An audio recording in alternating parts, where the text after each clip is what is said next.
Yo soy Andrés Arias, soy compañero de la Universidad Complutense de Madrid y tengo el placer, el orgullo de presentarles hoy a ustedes a la presidenta de la Asociación Europea de Escuelas de Trabajo Social.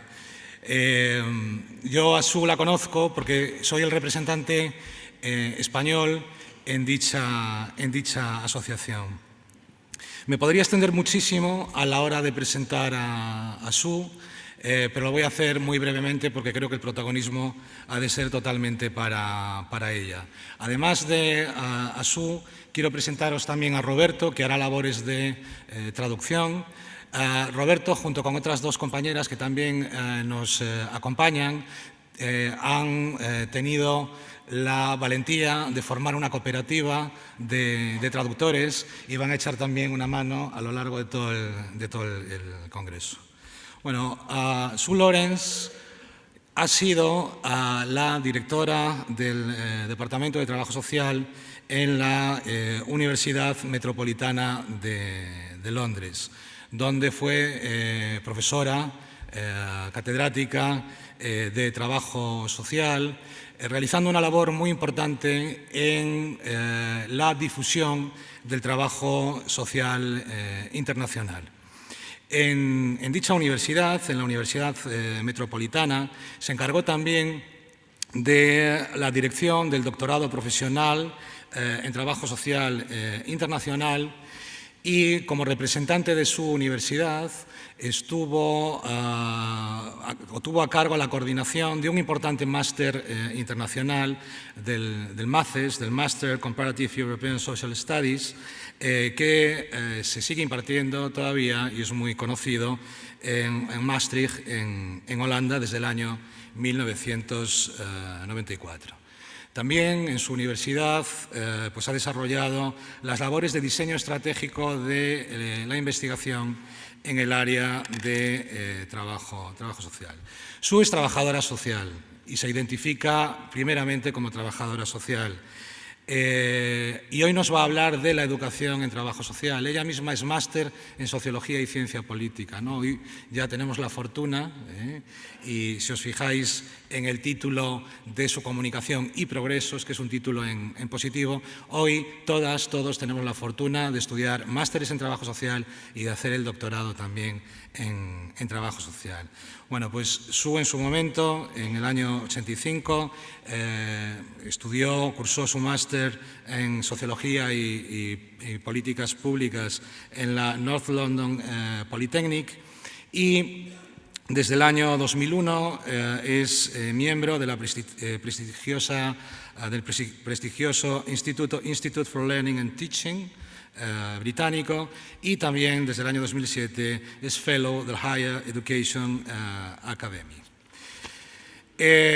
No me voy a detener, porque lo podéis encontrar en la web de la Asociación Europea tenéis algunas de sus últimas y más importantes publicaciones, y ella me ha dicho que comente tres cosas. La primera, que ella ahora está retirada y se retiró de manera voluntaria para tratar de realizar del mejor modo posible dos cometidos. Y esto no lo vinculéis con las palabras del ministro, por favor. Cuidar a sus nietos, a sus dos nietos, y tener más tiempo para dedicarle a la Asociación Europea de Escuelas de Trabajo Social.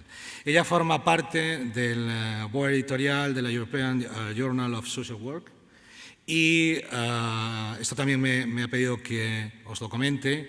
Hace muy poquito tiempo ha coordinado un volumen especial sobre Active Aging y cambio demográfico y sus implicaciones para el trabajo social. Pero sin duda, y ya termino con estas palabras, por lo que ha destacado sobre todo Su, es por su labor de internacionalización en el trabajo social y en la educación del trabajo social y sobre todo también en los análisis sobre la situación de la educación de trabajo social en Europa. Y es el tema del que hoy nos va a hablar aquí. Yo estoy deseando escucharla, os dejo con ella y os pido un muy fuerte aplauso pues, para ir calentando motores.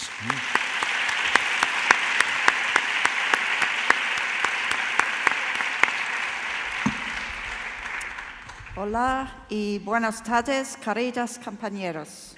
Estoy muy contenta de haber sido invitada a ese Congreso de Facultades y Escuelas de Trabajo Social. And I'm afraid the rest will be in English. Me gustaría hablar para empezar de la definición de Europa y del trabajo social para poder continuar hablando de las tendencias actuales de este mismo campo. Así que me voy a extender en este ámbito. To discuss the current trends and developments that we are seeing and experiencing around Europe today. So firstly, I would like to begin by defining Europe, and I don't want to hear many groans. Los países que forman Europa se ven en este momento confrontados con la necesidad de definir lo que significa, y en ningún otro lugar se puede ver esto más claro que en Ucrania en este momento. In Europe are deeply contested. There is no agreement about the boundaries of Europe and what Europe means. And nowhere can we see this being as played out as starkly as in Ukraine at the current time. So Europe contains huge diversities within its shaky borders. Hay grandes diferencias en todo el territorio europeo. Esto se puede ver en aspectos climatológicos, topográficos, demográficos, de población. And the social arrangements that are within the borders of Europe. And all of these different factors have gone to shape. Esto lleva a definir el bienestar en diferentes formas en los diferentes territorios de Europa. In the various different countries. And so we have to have a common agreement about how we're going to define the Europe that we're discussing. And first El of all, Consejo de Europa es de donde toma la Asociación Europea de Facultades y Escuelas de Trabajo Social sus principales miembros. Está formado por 47 países y abarca 800.000, un número de 800 millones de personas, y los valores del Consejo de Europa son los valores que definen también el trabajo social, ya que es una organización que fundamentalmente trabaja por los derechos humanos, con base en Estrasburgo. And because the Council of Europe is a human rights organization, we consider our alignment with the Council of Europe. The most common definition of Europe is usually provided by the European Union, which since the 1st of July Se suele entender como Europa a la Unión Europea, pero la Unión Europea está formada por 28 países y abarca 500 millones de habitantes. Su sede está en Bruselas y es una unión política y económica. No siempre sus objetivos coinciden con los del trabajo social. Por ello, mi definición de Europa para esta exposición coincide más bien con la del Consejo de Europa y no con la de la Unión Europea. Rather than the European Union. And it is that definition that I will take today for our presentation. Okay, we'll move on to the values and ethics of social work, as I've already alluded to those. Ha habido un cambio en los principios y los valores del trabajo social. El discurso se ha transformado desde principios del siglo XIX, que consistía en ayudar a los necesitados, hacia la persecución de la justicia social, los derechos humanos, la igualdad de las distintas poblaciones europeas, y esto se refleja en los distintos currículos del trabajo social. These values are reflected in social work curricula throughout Europe in a variety of ways. Okay, moving on to the definition of social work. A new definition has been agreed by the professional and social work academic organizations around the world, and we have been presented with a new global definition of social work. Hay una nueva definición global del trabajo social que expone que el trabajo social es una profesión basada en la práctica y una disciplina académica que promueve el cambio social y el desarrollo, la cohesión social y el fortalecimiento y liberación de las personas, los principios de justicia social, derechos humanos, responsabilidad colectiva y respeto a la diversidad son centrales en el trabajo social. Apoyado en las teorías de trabajo social, ciencias sociales, humanidades y conocimientos indígenas o de sociedades tradicionales, el trabajo social involucra personas y estructuras para enfrentarse a los retos de la vida y aumentar el bienestar. Algo que legitima el trabajo social en Europa es la Carta Social Europea, que fue aprobada en 1961 y revisada en el 96 y que tiene como objetivo garantizar los derechos humanos y sociales de la población europea, incluyendo el derecho a la seguridad social, el derecho a la asistencia social y sanitaria y a unos servicios adecuados y a disfrutar de unos servicios de bienestar social que, al usar métodos de trabajo social, contribuyen al bienestar y al desarrollo de los individuos y de los grupos en la comunidad y a su adaptación al medio social. Law in the European Social Charter, which was adopted in 1961 by the Council of Europe and revised in 1996. And the European Social Charter aimed to guarantee the social and human rights of people throughout Europe. And I've selected just 3 articles that refer specifically to the social work profession. So the first is Article 12, which gives people the right to social security. Article 13 gives the right to social and medical assistance and appropriate public and private services. And I think for social workers, Article 14 is particularly important because it gives citizens the right to benefit from social welfare services and the promotion of services which, and I quote, by using methods of social work, would contribute to the welfare and development of both individuals and groups in the community and to their adjustment to the social environment. So those articles actually give us the legitimacy to practice our profession within the wider Europe.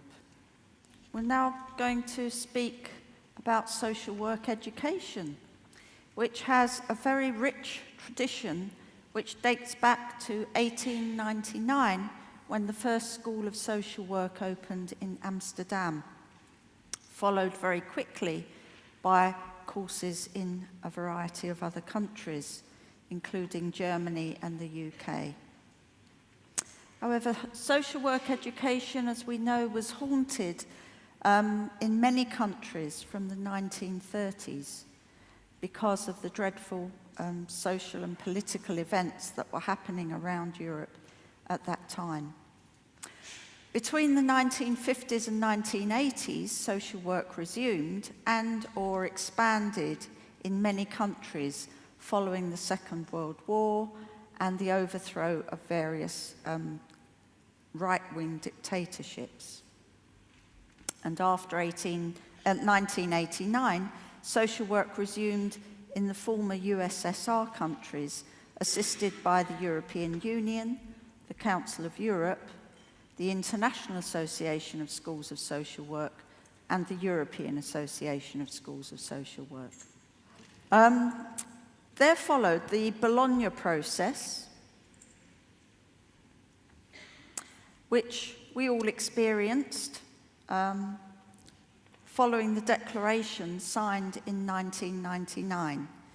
And the Bologna process sought to establish a European higher education area. Bologna furthered the recognition of qualifications within Europe and internationally through a common pattern of undergraduate or bachelor programs, postgraduate or master programs, and doctoral PhD study. And the impact of Bologna on social work was felt in a variety of different ways and had a big impact on social work education.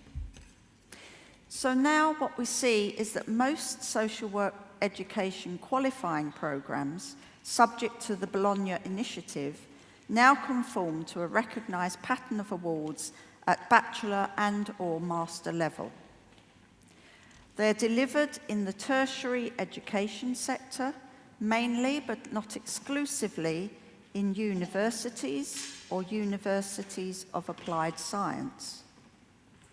Most programs include practice placements as well as an academic focus, but there are differences in program length between 3 and 5 years and named award, for instance, bachelor, diploma, or licence.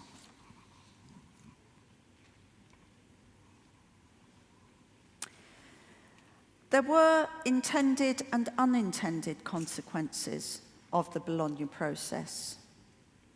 The Bologna reform facilitated the corporatist orientation of education and the commercialisation of public universities.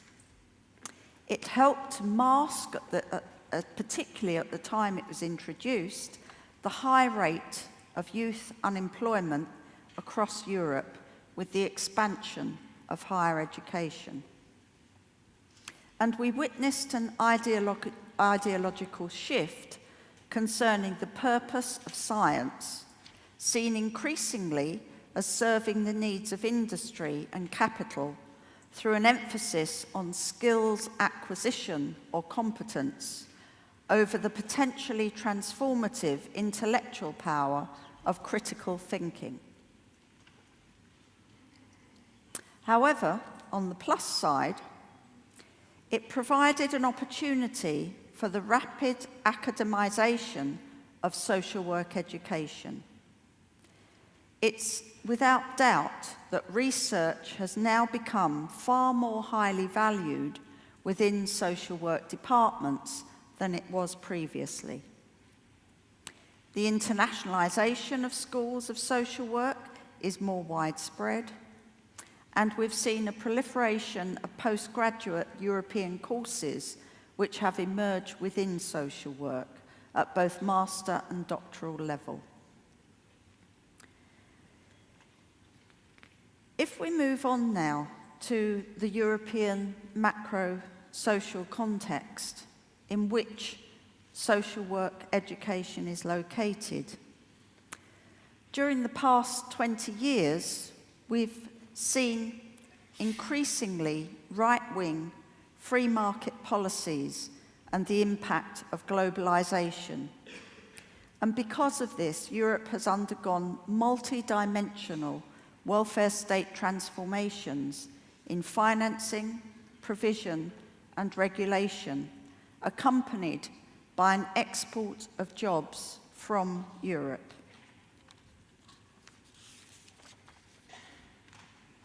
Current social issues include mass migration, mass unemployment, particularly of young and older people, the exploitation of workers, for example, through insecure employment contracts and low wages, and the move towards the privatization of the public sector across the region.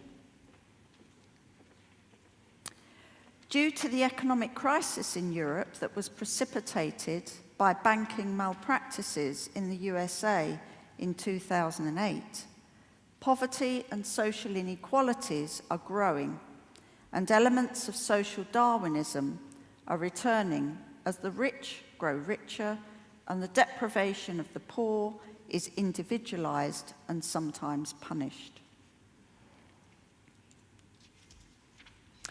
The consequences of this social situation and economic situation is that the European Union commitment towards welfare and human rights is shrinking.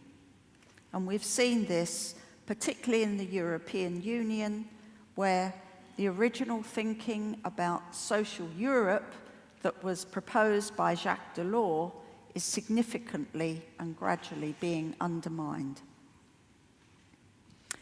We've seen the withdrawing of public and state responsibility that I think we heard earlier this morning. We've seen the shifting of public finance into the private sector. We have seen a retrenchment in the domain of welfare policy and increased bureaucratisation and managerialism creeping into all of our services. The needs of organisations and national and local budgets have been prioritised far too often above the needs of our service users. Accompanying this, there has been a reduction of discretion of social professionals, leading to concerns about deprofessionalisation in a number of countries.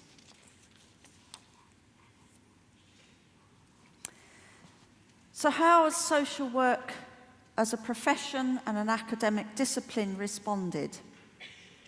Well, initially, I'm very sad to say, there was observation, but very little active response from social workers as we saw the events unfold.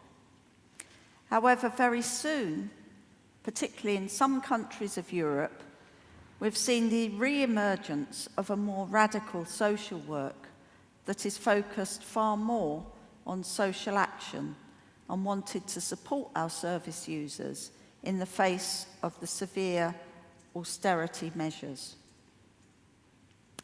There have been debates about the role and purpose of social work, both nationally and internationally. And we've seen the emergence and the formation of the Global Agenda for Social Work and Social Development, which was inspired by the UN Millennium Declaration from the United Nations in 2002.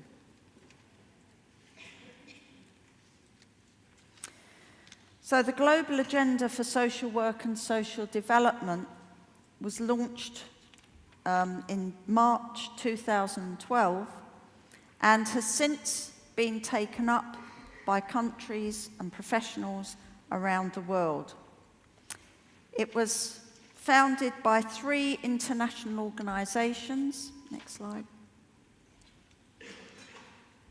The International Association of Schools of Social Work, the International Council on Social Welfare, which is a lobby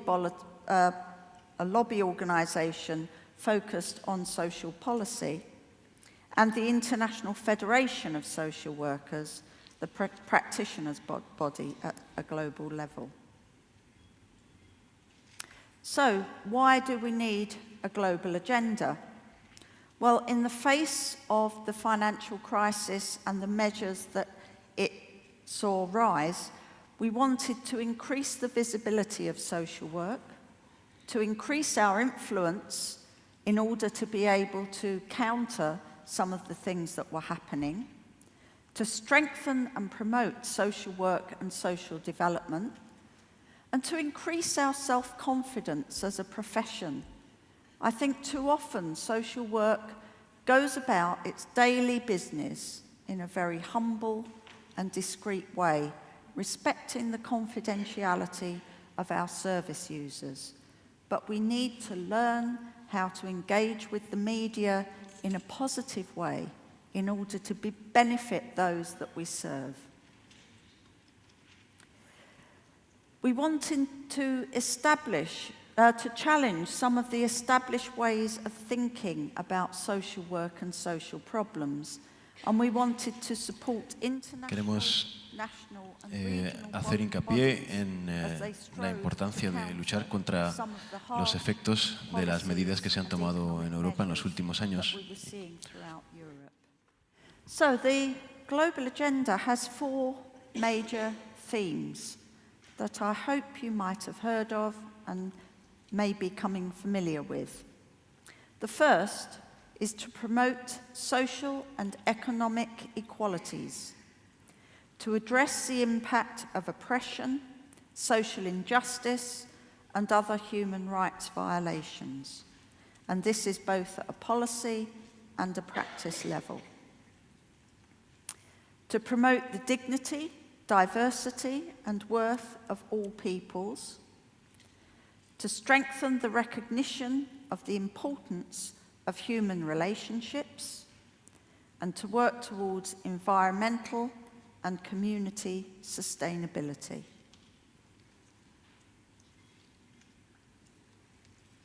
Now, in order to do this, it's necessary that the global agenda becomes a grassroots standard, that the people on the ground know how to interpret the agenda and feed back in examples of good practice from around the world to inspire future generations of social workers. And in order to do this, the Global Agenda Observatory has been established. And what it does is to collect evidence about the positive actions of social workers, social work educators, and social development practitioners. It supports the implementation of the global agenda. It gives visibility and credibility to practice, and it promotes further action and lobbying. And certainly in Europe, we established the European Observatory in the last couple of years, and we have received examples of good practice from around Europe in tackling the first theme of the global agenda, that is promoting social and economic equalities. Es muy importante observar los ejemplos que están habiendo en distintos lugares de Europa de cómo abordar la situación social y yo aconsejaría entrar en la página web que mostramos en la diapositiva, EASSW.org, para ver ejemplos de películas, documentales y material que puede ser inspirador a la hora de trabajar. So I would urge you all to make the global agenda a standard for social work. Become engaged and active in participating in dialogue and action with service users, students, and other social work organisations and professional groups in finding ways to make a difference. Submit your evidence to the European Observatory on how you're promoting the 4 themes of the global agenda to share with other professionals and educators. And inspire your students and peers with examples of creative and innovative practice on the European Observatory to encourage new methods of social work intervention that are responding to the new social problems we experience on a daily basis.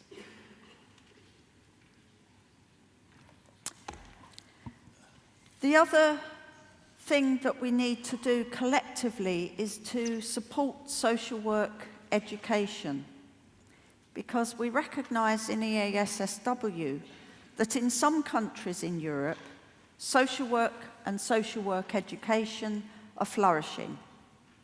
But in many countries, both social work and higher education is subjected to severe cuts in spending. Schools of social work and social work courses have been closed in many countries, and the quality of social work education is being threatened, and nowhere least than in the UK at the current time. I would urge you to get involved. I would urge you to join with EASSW in supporting social work education, working in partnership with service users, students, and other social professionals to recommit social work as a human rights profession, to emphasise the centrality of values of human rights and social justice as essential to ethical social work, to ensure students understand structural explanations of the causes of social problems, and to move beyond casework to include social action as part of the methods that we need to involve ourselves in community work, advocacy, lobbying, and empowerment praxis in social work theory and methods teaching. I urge you to stay involved, to promote the social agenda for social work and social development to local, national, regional and international politicians, to organisations and to the media. Discuss with other bodies how social work has a big part to play in creating a better and more sustainable tomorrow. And celebrate Social Work Day on the third Tuesday of March each year, and use that day to publicise in a very positive way what we do. Thank you.